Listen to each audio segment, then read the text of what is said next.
A couple of months ago, I did a video all about why I thought that SEOs just might be the right people to help optimize in a generative AI world and try to get more results there.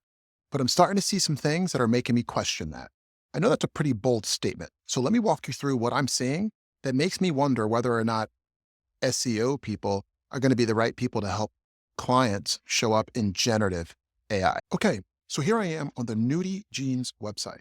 And when I search through it, they don't just bombard their site with words like ethical and environmentally friendly. When I look at their title tags, they don't have a bunch of keywords in them.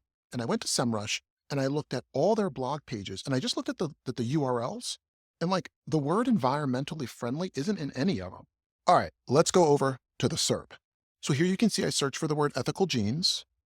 Banana Republic. What's also interesting is down here we see mud and nudie. Now, as SEOs, this is where we're strong. I can look at the SERP and start to make intuitions about what I think is going to happen. But the thing that threw me off a little bit here was Banana Republic. I don't think of Banana Republic as an ethically made jeans company. I don't really think they're about that life.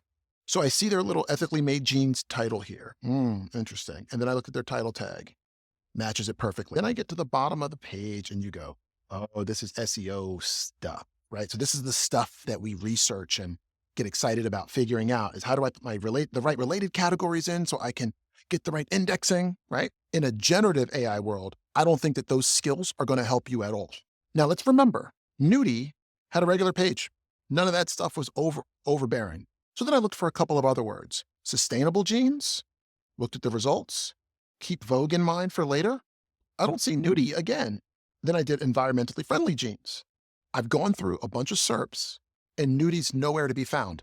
They might be mentioned on some of those sites that we just mentioned. But their website doesn't show up. Now, how does that work in a generative AI world? So I asked, I'm looking for the most sustainable and environmentally friendly jeans brand. Claude 3.5 Sonnet, Patagonia, Nudie, Everlane, Mud, right? Look at Mud. Mud has a jeans leasing program. What's cool about Nudie is they literally will repair your jeans for free. Look at that. They have a station in each store that has sewing machines because they want to repair your jeans so that you don't have to buy new ones. They have used jeans next to their new ones, being like, please don't buy new jeans. And when I go into a Banana Republic, if they're really about sustainability, are they doing anything to make me not buy new clothes? I don't think so. All right, so Nudie, Mud shows up. If we go back to ethical jeans, the clue is here. Nudie and Mud were already part of the people also search for. Parts of Google can give us as SEOs clues that can help us in the future. Nudie and Mud, top two, couple of others, great. I asked ChatGPT, Patagonia, Nudie, Everlane, Mud. So when you do a search on generative AI, these are the answers of the brands. I didn't see Banana Republic nowhere. Banana Republic has gotten to use their domain authority and all that great technology and all the stuff they've done to show up on something that the generative AI engines are like, you aren't the right answer. So as more customers start to go onto generative AI, you have to ask yourself as an SEO, what would my role? Remember how earlier I said, keep an eye on Vogue? A lot of the sites that are ranking are now partnered with OpenAI. So you can see that Condé Nast is partnered. Remember we saw Reddit all up and down there? OpenAI is partnered. So all this got me thinking. Back in 2012, when I did the RCS or Real Company Shit presentation, I was pivoting my entire company to abandon the algorithmic things that SEOs have always been rewarded to work on.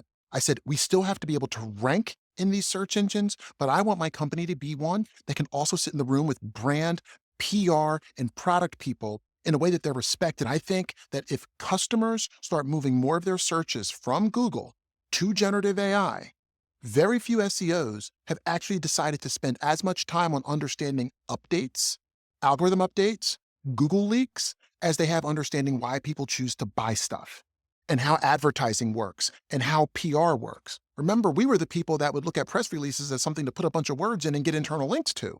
They actually had a reason and a purpose before we got involved, remember?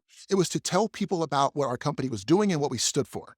So I can't wait for more people to start using generative AI to get answers.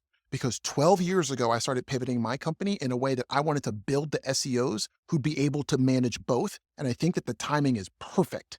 And I know for 12 years, I've been on stages talking about how do we get better at understanding the people behind the searches. So for those of you who came with me on that journey, I hope that you come with me on this part of this journey because we're going to be good at doing the SEO today because we've learned that and we've gotten really good at that. But the SEO of the future requires you to understand customers, PR, branding, and advertising. And you've got to be able to find ways to bring them both together so that you stay in the room. Because if I was Nudie and I was paying my search company $150,000 a year to rank me, and I just saw this video, I'd be thinking, I can't wait for more of my customers to get on generative AI so I don't have to do that low quality shit they keep telling me to do.